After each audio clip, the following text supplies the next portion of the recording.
नमस्कार। इस वीडियो में हम लंग कैंसर के कारण क्या होते हैं, उसके टाइप्स क्या होते हैं, इनके बारे में विस्तार से चर्चा करेंगे। हिस्टोरिकली लंग कैंसर को स्मोकर्स डिजीज कहा गया है और हम जानते हैं कि जो इंडस्ट्रियल रिवॉल्यूशन हुआ था, जो जेम्स वॉट ने स्टीम इंजन डिस्कवर किया था, जिसके बाद से इंडस्ट्रियल रिवॉल्यूशन हुआ था, उससे पहले लंग कैंसर ऑलमोस्ट अननोन था। और जैसे जैसे इंडस्ट्रियलाइजेशन बढ़ा, स्मोकिंग बढ़ी, यह कैंसर भी बढ़ने लगा और आज यह एक मेजर समस्या हो गया है। तो इसका जो नंबर 1 कॉज है वो है स्मोकिंग। अब स्मोकिंग लंग कैंसर कैसे कॉज करता है? जब हम स्मोक करते हैं तो जो हमारा एडिक्शन होता है सिगरेट की तरफ, वो तो निकोटिन की वजह से होता है, क्योंकि उसमें जो निकोटिन होता है उसको हमारा ब्रेन लाइक करता है। लेकिन उसके साथ साथ जब वो टोबैको जलती है तो उसमें से 70 से ऊपर ऐसे केमिकल्स निकलते हैं जो WHO ने कैंसर कॉजिंग एजेंट की कैटेगरी में रखे हुए हैं, यानी कि वो शरीर के अंदर जाकर के कैंसर कॉज करने की क्षमता रखते हैं। तो जब हम स्मोक करते हैं तो वो जो धुआं हमारे अंदर जाता है वह लंग की लाइनिंग पर एक्ट करता है, और ये कोई एक दिन में नहीं होता है, यह 10, 15, 20, 25 सालों में धीरे धीरे वो टिश्यूज को कन्वर्ट करता है और वो उसमें से कहीं ना कहीं कोई टिश्यू कैंसर के रूप में ग्रो करने लग जाता है। तो स्मोकिंग नंबर 1 कॉज है लंग कैंसर का। लेकिन हाल फिलहाल में हमने देखा है, पिछले 10-15 वर्ष में ये सिग्निफिकेंट चेंज आया है कि करीब करीब आधे पेशेंट्स हमारे लंग कैंसर के आज नॉन स्मोकर्स हैं। तो ये सवाल उठता है कि नॉन स्मोकर्स में क्यों हो रहा है? तो अगर हम उन नॉन स्मोकर्स को देखते हैं तो वो ज़्यादातर लोग पॉल्यूटेड हवा वाले सिटीज से आते हैं। तो एक सवाल उठता है कि क्या पॉल्यूशन या breathing polluted air can it be contributing to lung cancer? तो अगर हम पॉल्यूटेड एयर के कॉम्पोजिशन को एनालाइज करें तो वी रियलाइज कि चाहे वो कूड़ा जला या इंजन जला या डीजल चला, पेट्रोल वगैरह यूज हुआ, इन सब कारणों से जो धुआं आता है पॉल्यूटेड एयर में, एक्चुअली उसमें भी बहुत सारे वही केमिकल्स होते हैं कैंसर कॉजिंग जो कि सिगरेट स्मोक में होते हैं, या जो उनमें अपने अलग जो केमिकल्स होते हैं वो भी कैंसर कॉजिंग एजेंट्स की कैटेगरी में आते हैं। तो अगर वो केमिकल सिगरेट स्मोक के थ्रू जाके कैंसर करते हैं तो वो पॉल्यूटेड एयर के थ्रू, और यह कारण है कि क्यों हम पॉल्यूटेड सिटीज में नॉन स्मोकर्स में भी लंग कैंसर देख रहे हैं, लेडीज में भी देख रहे हैं। क्योंकि देखिए, स्मोकर तो मेन विमेन में डिफरेंस है, लेकिन जहां तक सांस लेने का सवाल है, मेन हो विमेन हो, सभी लोग दिन में 25,000 बार सांस लेते हैं।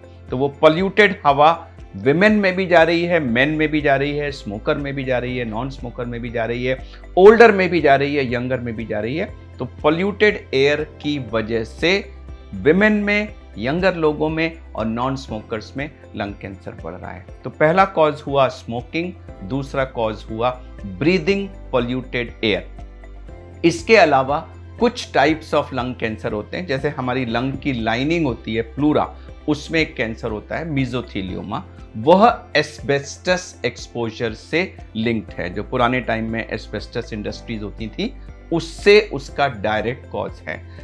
इसके अलावा कुछ और अनकॉमन कॉजेज हैं, जैसे कि रेडॉन गैस का एक्सपोजर है, और कुछ अन्य कारण हैं जो इंसिडेंस में बहुत कम होते हैं। तो मूलतः smoking and breathing polluted air, ये 2 मेन कॉजेज हैं जिससे लंग कैंसर होता है। अब आते हैं अगली बात पे कि what are the types of lung cancer. तो लंग कैंसर को ब्रॉडली हम 2 कैटेगरीज में डिवाइड करते हैं। एक जिसको हम कहते हैं non small cell lung cancer, और दूसरे को कहते हैं हम स्मॉल सेल लंग कैंसर। ये जो डिवीजन है, ये जब उसकी बायोप्सी ली जाती है और उसको हम माइक्रोस्कोप में देखते हैं तो माइक्रोस्कोप में किस तरह के सेल्स हमको अंदर दिखाई दिए हैं, इसके बेसिस पे ये डिवीजन होता है। और यह डिवीजन क्लिनिकली भी रेलेवेंट है, क्योंकि non small cell lung cancer ये यूजुअली हमारे लंग के थोड़े बाहर वाले पार्ट में होता है, और स्मॉल सेल लंग कैंसर उस सेंट्रल पार्ट में होता है। Non small cell lung cancer को फिर अलग अलग टाइप्स में बांटा जाता है। एक होता है जिसको हम एडेनोकार्सिनोमा कहते हैं, एक स्क्वेमस सेल कार्सिनोमा होता है, एक लार्ज सेल कार्सिनोमा होता है, और उसके अलावा और छोटे छोटे छोटे रेयर सब टाइप्स होते हैं। और स्मॉल सेल लंग कैंसर को एक ही कैटेगरी में रखता है, हालांकि उसमें भी डिफरेंशिएशन के हिसाब से उनको वेल डिफरेंशिएटेड या पुअरली डिफरेंशिएटेड ऐसे डिवाइड किया जाता है। तो यह हुआ एक मोटा मोटा क्लासिफिकेशन लंग कैंसर का। अब इसकी जरूरत क्यों है, ये सब इतना कॉम्प्लिकेट करने की क्या जरूरत है? उसका जरूरत यह है कि अगर हम presentation, symptoms, type of treatment required and response to treatment, इन सब एंगल्स पे देखें तो ये दोनों एक बिल्कुल अलग कैटेगरीज हैं। और इसीलिए पिछले 50-60 सालों में साइंटिस्ट ने स्टडी कर करके ये डिवीजन लाया है। Non small cell lung cancer का ओरिजिन अलग है, स्मॉल सेल लंग कैंसर का ओरिजिन अलग है, दोनों के प्रेजेंटेशंस अलग हैं और दोनों का ट्रीटमेंट लाइंस जो हैं वो बिल्कुल डिफरेंट है। जैसे कि non small cell lung cancer के अर्ली स्टेज के ट्यूमर्स में सर्जरी एक मेजर रोल प्ले करती है, लेकिन स्मॉल सेल लंग कैंसर में जो कि सेंट्रल पार्ट होता है उसमें सर्जरी का कभी भी कोई रोल नहीं होता, उसको हम कीमो और रेडिएशन से ट्रीट करते हैं। तो यह डिफरेंशिएशन इंपॉर्टेंट है और इस डिफरेंशिएशन के लिए, और ये बहुत अहम बात मैं बताने जा रहा हूं क्योंकि बहुत सारे लोग इस पर डरते हैं, नहीं मानते हैं और अपनी बीमारी को लेट कर लेते हैं। वो बात यह है कि ये जो डिफरेंशिएशन है यह केवल बायोप्सी से ही हो सकता है। बायोप्सी कैसे होती है कि जहां भी ट्यूमर है, या तो हम बाहर से अल्ट्रासाउंड या सीटी गाइडेंस में एक नीडल डालते हैं और उसका पीस लेते हैं, या नाक के रास्ते एक दूरबीन जिसको हम ब्रोंकोस्कोप कहते हैं वो डालते हैं, उससे अंदर से पीस लेते हैं। बट कहीं भी किसी भी रूट से जाके उसका एक पीस लिया जाता है और पीस को फिर प्रोसेस करके माइक्रोस्कोप में एग्जामिन करके हम उसका डिफरेंशिएशन करते हैं। जब हम पेशेंट्स को ऑफर करते हैं कि बायोप्सी करने की ज़रूरत है, तो एक बहुत कॉमन भ्रांति हमारे देश में है कि जी बायोप्सी करने से तो ट्यूमर फैल जाएगा और सारे शरीर में फैल जाएगा। तो मैं ये categorically I want to convey to you that tumour does not spread because of biopsy. यह एक मिथ है, एक भ्रांति है। बायोप्सी से ट्यूमर हरगिज नहीं फैलता। इनफैक्ट बिना बायोप्सी के डायग्नोसिस ही नहीं हो सकता और बिना डायग्नोसिस के ट्रीटमेंट नहीं हो सकता।